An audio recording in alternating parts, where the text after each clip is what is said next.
Cataract classic రెటినాలకు world class treatment ఇప్పుడు మన బీరంగూడలో American laser eye hospitals. Jagtial జిల్లాలో తీవ్ర విషాదం నెలకొంది. పెళ్లైన వారానికే యువతి ఆత్మహత్య చేసుకుంది. దసరా పండగ రోజు మటన్ విషయంలో భార్యాభర్తల మధ్య గొడవ జరిగినట్లుగా తెలుస్తోంది. మనస్తాపంతో ఉరివేసుకుని గంగోత్రి ఆత్మహత్య చేసుకుంది. గత వారమే ప్రేమ పెళ్లి చేసుకుంది గంగోత్రి. ప్రాణంగా ప్రేమించుకున్నారు. పెద్దల్ని ఎదిరించి ఒప్పించి మరీ ప్రేమ పెళ్లి చేసుకున్నారు. వారికి పెళ్లి సరిగ్గా వారం అవుతోందంతే. ఇంతలోనే దసరా పండగకు వచ్చింది. దీంతో భర్తతో కలిసి పుట్టింటికి వచ్చింది భార్య గంగోత్రి. ఇక బిడ్డ ఇంటికి రావడంతో తల్లి ప్రేమతో పండగ రోజు మటన్ కర్రీ వండింది. అందరూ కలిసి భోజనం చేసేందుకు కూర్చున్నారు. ఇంతలోనే మటన్ ముక్కల విషయంలో భార్యాభర్తల మధ్య వాగ్వాదం చోటు చేసుకున్నట్లుగా తెలుస్తోంది. సీన్ కట్ చేస్తే ఉర్రి వేసుకుని ఆత్మహత్య చేసుకుంది గంగోత్రి. జగిత్యాల జిల్లా ఇబ్రహీంపట్నం మండలంలోని ఎర్దండి గ్రామానికి చెందిన బోదాసు గంగోత్రి అనే యువతి అదే గ్రామానికి చెందిన సంతోష్ అనే వ్యక్తిని 6 రోజుల క్రితం ప్రేమించి కుటుంబ సభ్యులను ఒప్పించి గత 6 రోజుల క్రితం పెళ్లి చేసుకుంది. అయితే గురువారం రాత్రి దసరా పండగ కావడంతో భర్తతో కలిసి తల్లిగారింటికి భోజనం చేసే క్రమంలో ఇద్దరి మధ్య చిన్నపాటి వాగ్వాదం చోటు చేసుకున్నట్లుగా కూడా గంగోత్రి తల్లి చెప్తూ ఉంది. అయితే ఆ గొడవ అనంతరం వారు తిరిగి ఇంటికి వెళ్లిపోయారు. అలా వెళ్లిన రోజే రాత్రి గంగోత్రి ఉరి వేసుకుని ఆత్మహత్య చేసుకున్నట్టుగా కూడా తెలుస్తూ ఉంది. కేసు నమోదు చేసిన పోలీసులు అయితే దర్యాప్తు చేయగా ఆసక్తికర విషయాలైతే వెలుగులోకి వస్తూ ఉన్నాయి. మటన్ కూర పెట్టిన చిచ్చు వల్ల గంగోత్రి ఆత్మహత్య చేసుకుందని కూడా తెలుస్తూ ఉంది.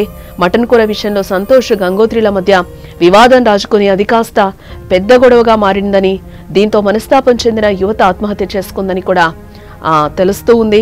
అలాగే పెళ్లైన 6 రోజులకు ఆత్మహత్యకు పాల్పడడం కూడా స్థానికంగా విషాదాన్ని నింపిందని కూడా చెప్పుకోవచ్చు. ప్రేమించి పెద్దలు నొప్పించి పెళ్లి చేసుకున్న యువతి 6 రోజులకే చనిపోవడం ప్రతి ఒక్కరిని కూడా బాధ పెడుతోందని చెప్పుకోవచ్చు. పోలీసుల దర్యాప్తులో యువతి ఆత్మహత్యకు కారణాలు తెలిసి ప్రతి ఒక్కరు కూడా ఆశ్చర్యపోతూ ఉన్నారు.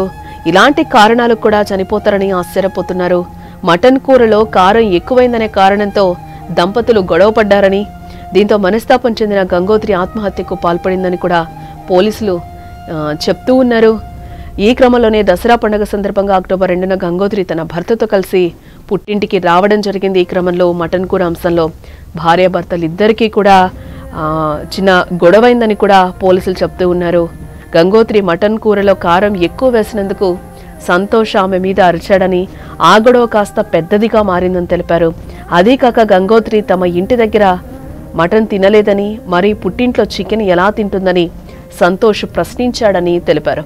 దీంతో గంగోత్రి తల్లిదండ్రులు తమ కుమార్తె మటన్ తినదని, చికెన్ మాత్రమే తింటుందని అతడికి చెప్పడం జరిగింది. ఆ గొడవ తర్వాత గంగోత్రి తన భర్త సంతోష్తో కలిసి అత్తారింటికి వెళ్ళింది. అక్కడ కూడా ఇదే అంశంపై ఇద్దరి మధ్య గొడవ జరిగిందని కూడా చెప్తూ ఉన్నారు. తీవ్ర మనస్తాపానికి గురైన గంగోత్రి గురువారం అర్ధరాత్రి ఇంట్లో అందరూ నిద్రపోయిన తర్వాత ఉరివేసుకుని ఆత్మహత్య చేసుకుందని కూడా పోలీసులు చెప్తూ ఉన్నారు. ఇంత చిన్న కారణానికే గంగోత్రి ప్రాణాలు తీసుకోవటం సంచలనంగా నిలిచిందని కూడా చెప్పుకోవచ్చు. భోజనం దగ్గర జరిగిన గొడవలు మనసులో పెట్టుకుని సంతోష్ తన కుమార్తెను బలవంతంగా ఇంటికి తీసుకెళ్లి ఇబ్బంది పెట్టడం వల్లే తమ కుమార్తె మరణించిందని కూడా గాయత్రి తల్లి శారద ఆరోపిస్తున్నారు. కూర తెప్పించుకున్నాడు మటన్. అయితే మా ఇంటికనే మటన్ ఉన్నది, మీ ఇంటికి మటన్ ఎంత తెప్పించినావు అన్న బిడ్డ అడిగింది. అడిగితే మీ ఇంటికాడ ఉన్నది, మా మటన్ తినవా, మీ మటన్ తినవా, మా మటన్ తినవని అంటే మీ ఇంటికల్లా తెప్పించేది, మా ఇంటికాడ తినొచ్చు కదా, మీ మాట మాకెందుకు రేపు మీరు అంటే మేము పడల్లా అని అన్నది. అన్నది ఏం చేసింది, తింటలో చేతులేవా అని కళ్ళ విసిరి కొట్టి చక్కగా వేయండి నా బిడ్డ, తమ్మంది బిడ్డ వద్దు ఉంచుకొని బిడ్డను అన్నాడు. అంటే సరే ఫోన్ ఉంచుకుంటే పో, రేపు పొద్దున్న రాపో అన్న. అనగానే వేయండి, ఎటు వేయండి, తాయండి వచ్చిండు. నా బిడ్డ నేను వండుకున్నాం. వచ్చి నా బిడ్డను కాలు పట్టి గుంజగానే లటకలు లేసింది. లేవగానే అమ్మ ఎటు పోతుందిరా, పొద్దున తోలేమని చెప్పిండు. నువ్వు ఇప్పుడు ఓకురా, నేను చేతితోటి గుంజినా కూడా నా చేతిలోకి పిలిపించుకొని తోలుకుని వేయండి. భార్య భర్తలని నేను నమ్మిన సార్, పోతే పోని మరి అని నమ్మినది. కానీ నా బిడ్డని ఇట్లా చంపుతాడని తెలియదు. నా బిడ్డని చంపేసిండు.